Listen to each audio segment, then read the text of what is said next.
Hey, Facebook friends and other digital media platform constituents. This is Nick George coming to you about a book report I'd like to do a brief synopsis on a book called The Journey of Souls.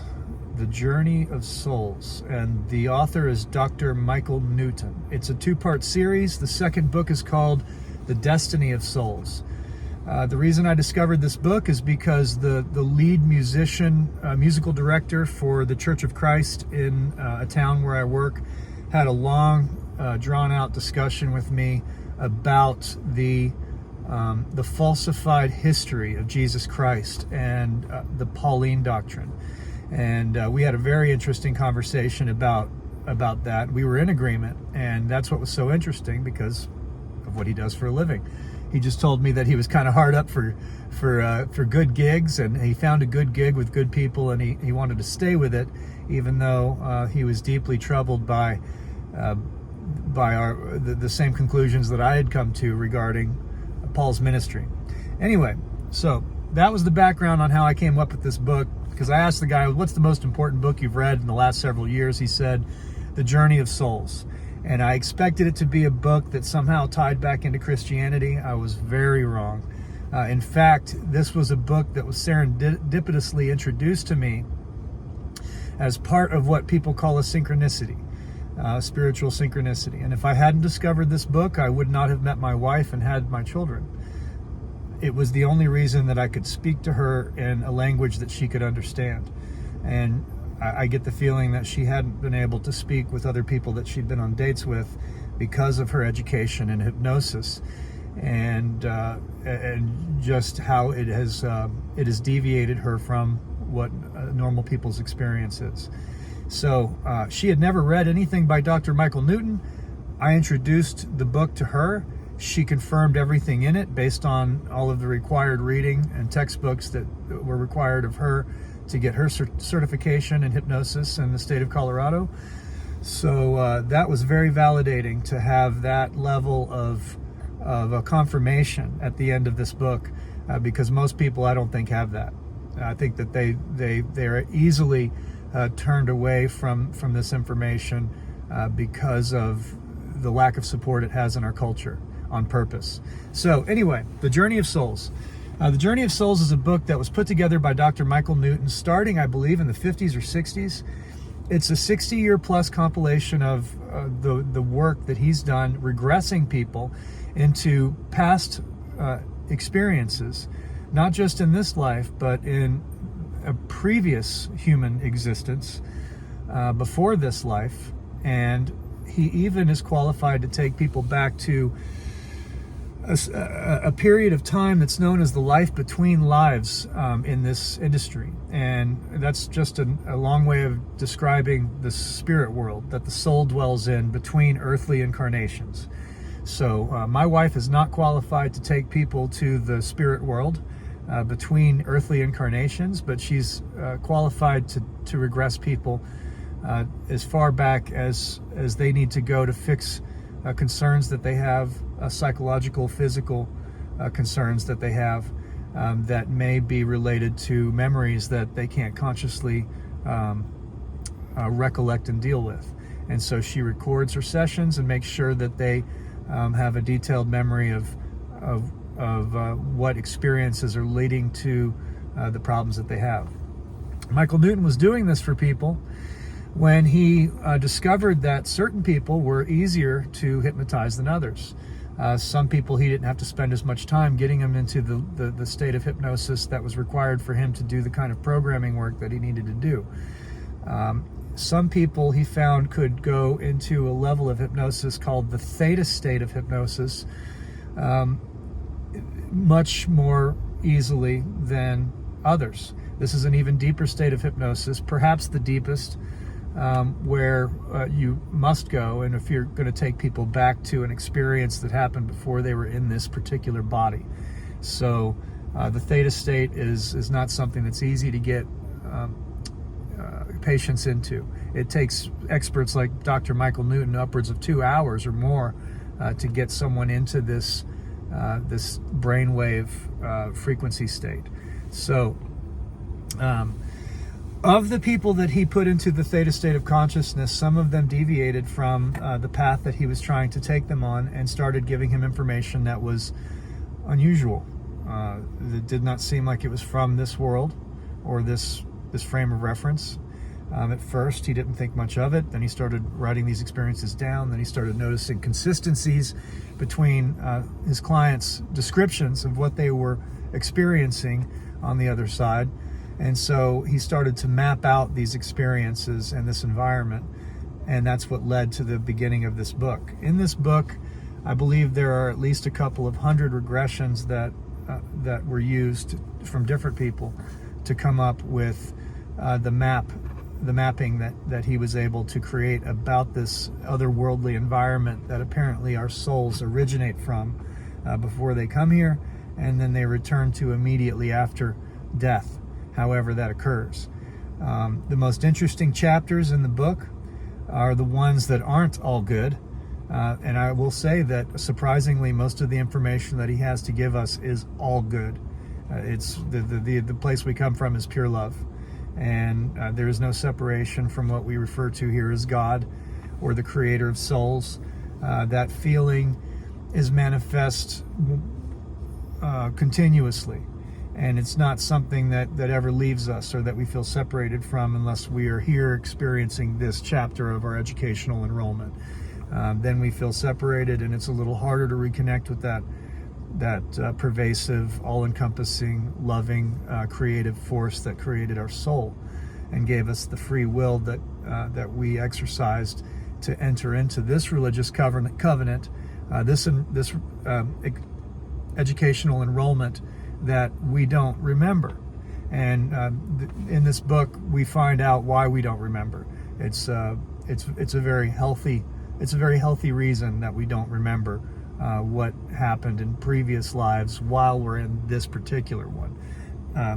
But when we eject ourselves out of this scenario, or are ejected from it unwillingly, regardless, we are immediately reintroduced to our personal store bank of memories, cloud storage, if you will, of previous experiences that then complete the book of our life.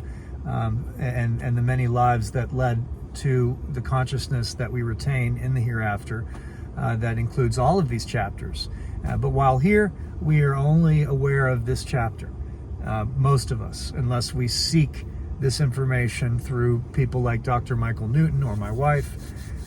So this world exists, and most people aren't told about it, and I've found out it's for a very important reason that maintains the matrix of control that the church, the bank, and the state is hell-bent on maintaining here.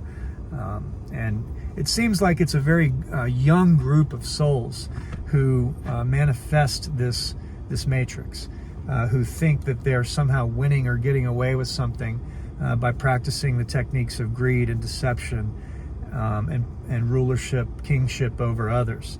That immaturity is something that souls work out while they're here.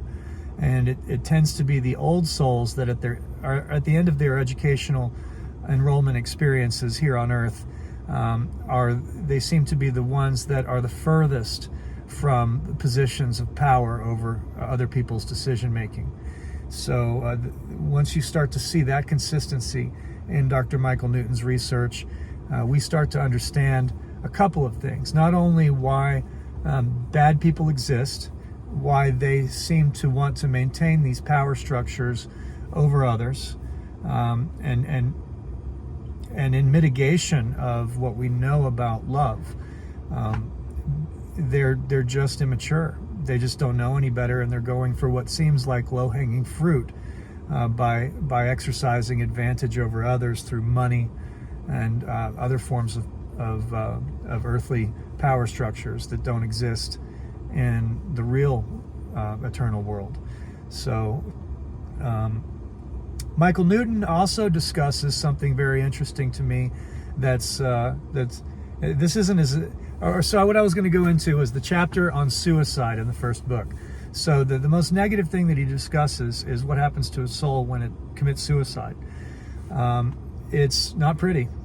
you are basically sequestered into an area where you are kept alone, and just you and one other person, the entity that you trust the most, your spiritual teacher or guide that follows you through all of these existences, is there to comfort you and to help correct the thought processes that led to your early absence or departure from the original covenant that you entered into with your guide, with your spiritual teacher, helping you make that decision. So if you back out early, you end up in a place that's pretty lonely, and basically your divine energy has to be reworked to remove the toxins that allowed for it to make such a bad decision.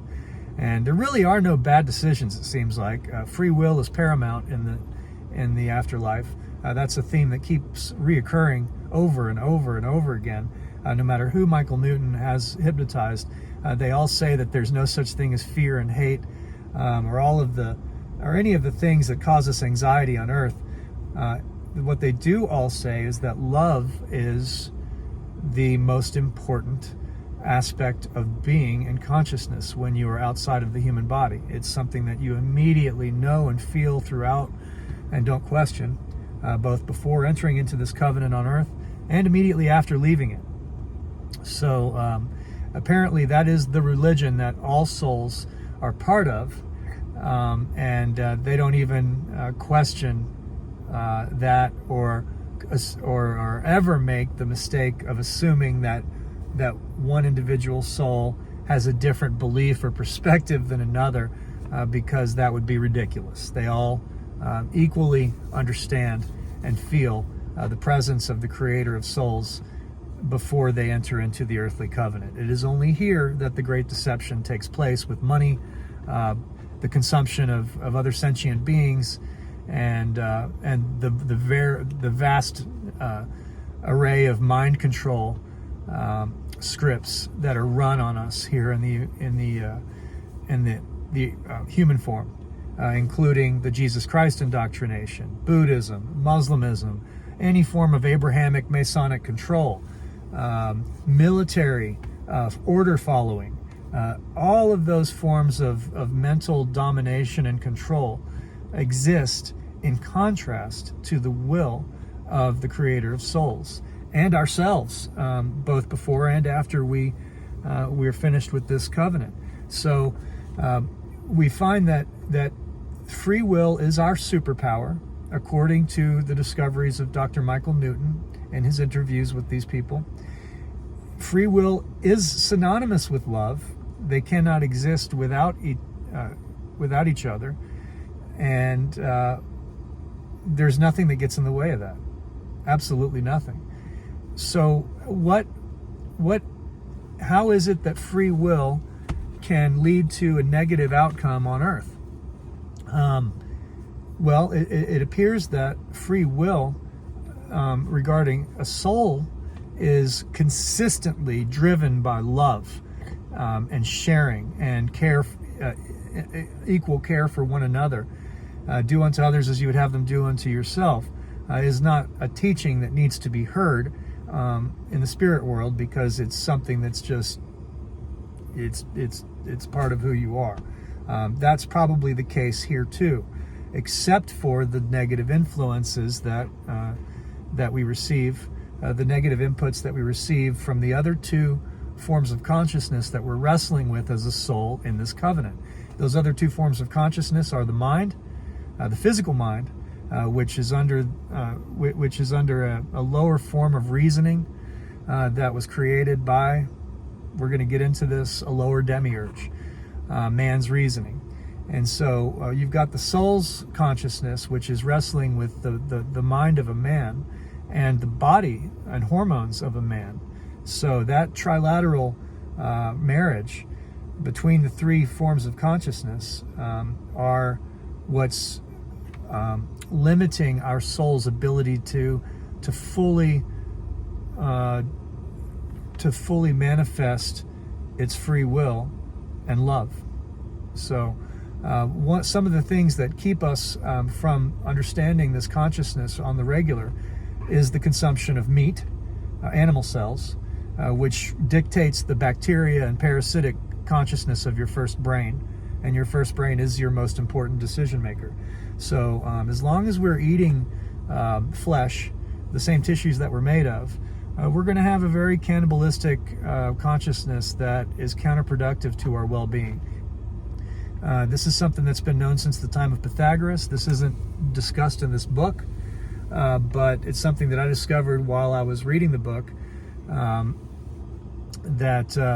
when we're trying to figure out why the soul's free will doesn't seem to be as easily manifested, isn't clearly manifested here through the lens of the human structure as it is before and after it leaves the human structure. And trying to determine why that happens, these are some of the reasons that I found out that happens. We're looking through a lens of flesh eating, and we're also looking through a lens of money. And according to Pythagoras, which is not in this book, money is the root of all evil, and that was also the teaching of the Messiah, John the Baptist, and James the Just, before the banking and tax collecting interests got hold of the Messianic movement and turned it into the satanic infrastructure that controls us today through its fake bank, the Federal Reserve, and the printing and distribution of its little black cube worship manual called the Bible. We can get into black cube worship a little later, but so the rest of the book is almost all positive. It's really all positive. I can't tell you how happy you're going to be after you read the first book. Now, the second book, the Destiny of Souls, is pretty hardcore. They go into some deep stuff that will bore some, frustrate others, and just leave a lot of people perplexed. But if you are into the deeper level, that trigonometry level of research, once you get past the beginner math of the first book, you'll find out that in the second book, souls, when they graduate from the earthly cycles of experience and education, they become teachers for other souls that are going to go through the same experience, that have yet to embark on it. And then they help them slowly go through the processes, hopefully better than we did before we became teacher guides. So Michael Newton asks the obvious question to one of these high-ranking, to one of his higher, more adept souls that we won't get into the color thing yet, but souls have colors according to the reports of the people that are under hypnosis, and they're all consistent about what colors, how the color progression goes, which is really weird that they could be that consistent about the progression of the color coding of as the soul gathers more and more knowledge in its earthly experiences. They start as white, just like the karate belts. And just like the karate belts, I haven't looked into why this is, but there's probably a connection there. It goes to yellow, and then through every color that in exactly the order of the karate belts until you get to the darker violets and purples and blacks, and that's where you start to get into the highest attainable level of wisdom that a soul can achieve.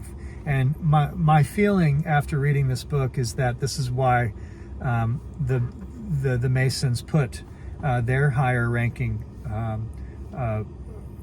constituents in the black robes and the purple and the white and the yellow, and the progression therein is probably mimicking this ancient knowledge of the soul's journey here on earth that has been documented for thousands of years by hypnotists, but for some reason kept from us, and instead we're given these lower religions that don't discuss any of the things that the people that discovered this stuff have discovered. A great example of this is Queen Elizabeth, who her most important advisor was a guy named John Dee. His last name is spelled D-E-E, for those of you that want to do the research. And you'll find that John Dee was doing the exact same work as Dr. Michael Newton. But he was doing it for Queen Elizabeth so that she could learn what she needed to know to overthrow the world. And what Queen Elizabeth discovered about free will and the soul's mission here, she didn't teach us. But she did let us have the Jesus Christ indoctrination instead. and she did help the Holy Roman Empire develop a banking matrix through the Templars that culminated into the Federal Reserve that we have today. That's why I say that the Church of Jesus Christ and the Federal Reserve Bank are one and the same. It's shocking to me that most people don't realize that it's just a false corporation for the same despotic agency, enterprise, that the United States was started to try to overcome. Our whole Bill of Rights was invented to mitigate this criminal organization, which is now our bank and the church that goes up in every new neighborhood in our country. So that's how far behind we are on this knowledge. Anyway, in the second book, Dr. Michael Newton goes into how advanced souls that have graduated beyond the position of teacher guide and gone to higher and higher and higher levels. The highest level that he could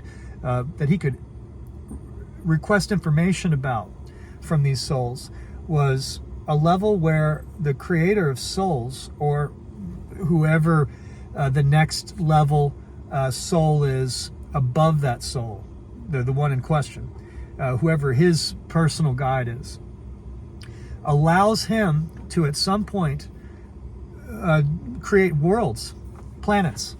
So it's hard to fathom that there's enough planets out there for each of us to be able to have our own one day that we can play with as our own personal co-creation. But that's where this goes. He basically discovers that at some point these masters, these masters of the individual soul that are reaching higher and higher heights in their adeptness, getting closer and closer to the consciousness of their creator, they're given the opportunity to take a formless a planet and turn it into something that's life-giving. And they do that through the creation of water, gases, foliage, mammals, and some of the detailed problems that they run into while they're building these balanced ecologies are similar to what you would expect us to experience if we were trying to build an aquarium for the first time for an exotic animal and a plant species. Very similar experiences are reported regarding this. And what blew my mind is when I was listening to this chapter in the second book, I started thinking about the golden age of Saturn as it is presented by David Icke. David Icke presents Saturn as a planet maker. And if we go and we look at NASA, who we don't trust, but if we look at what NASA says about Saturn, NASA does actually agree with what Michael Newton is saying. Saturn is a producer of moons that eventually want to become planets. Titan is one of the greatest examples of these Earth-like moons that is about to likely become a planet as it leaves Saturn's orbit. And if it does, then it's likely that it will end up being one of the closest places for humans to go other than Earth, because it so much resembles the Earth.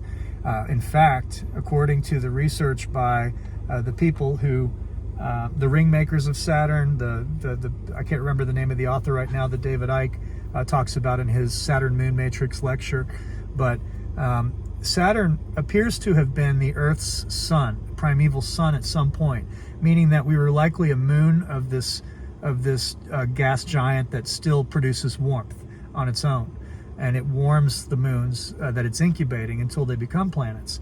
It seems that Mars and Earth and possibly Venus were all siblings of this giant, this gas giant, before it either was dimmed and removed from its location in relation to us, or some combination of both. But either way, Earth and Mars used to be in a tidal lock scenario with Saturn as its only visible heat source. And then eventually that situation was wrecked by Jupiter showing up and pushing Mars and Earth out of its orbit, no longer becoming moons. Now they are planets, and Jupiter interceding to make this event happen, and separating Mars and Earth from its original creator source, Saturn, is told in all of the ancient mythologies as Jupiter, Zeus, Thor defeating Saturn, Kronos, to basically, for some reason, defeating Kronos, and now Jupiter, Zeus, becomes Jesus, and Saturn becomes Satan, or God, and then you have the scenario that we're left with today. That being said, if souls become information fields, according to this research, and Saturn was one of these, then it's very possible to understand how Saturn could be both the sun, the creator of our planet, the creator of the human vessel, and could have also indwelt these creations as a man in its own creation. I know this gets really weird, but if you start mixing together the research of the Black Cube, the cults of the Black Cube, and Dr. Michael Newton's research, you begin to be able to wrap your mind around a scenario where as co-creators, we will all have the ability to one day have the adeptness and co-creating ability to create our own planet, like Saturn did. And Saturn is not the god that created all souls, but a lower demiurge that is more like a brother to us. He's more like the bouncer at the door of the physical and human experience. Or you could see Saturn as the manager or owner of a gym that we entered into as part of a physical educational experience. And while we're under the domicile of the king of the seventh level, the Lord of the seventh day, the Lord of the Sabbath, Saturn, the god of child sacrifice, the god of time, all of these things that are limited to our experience in this world, in this solar system. He may just be a brother from another mother. He may just be another soul that's far more advanced than us, that created this playground for us to come educate ourselves in. And his power ends at the end of that temporal covenant.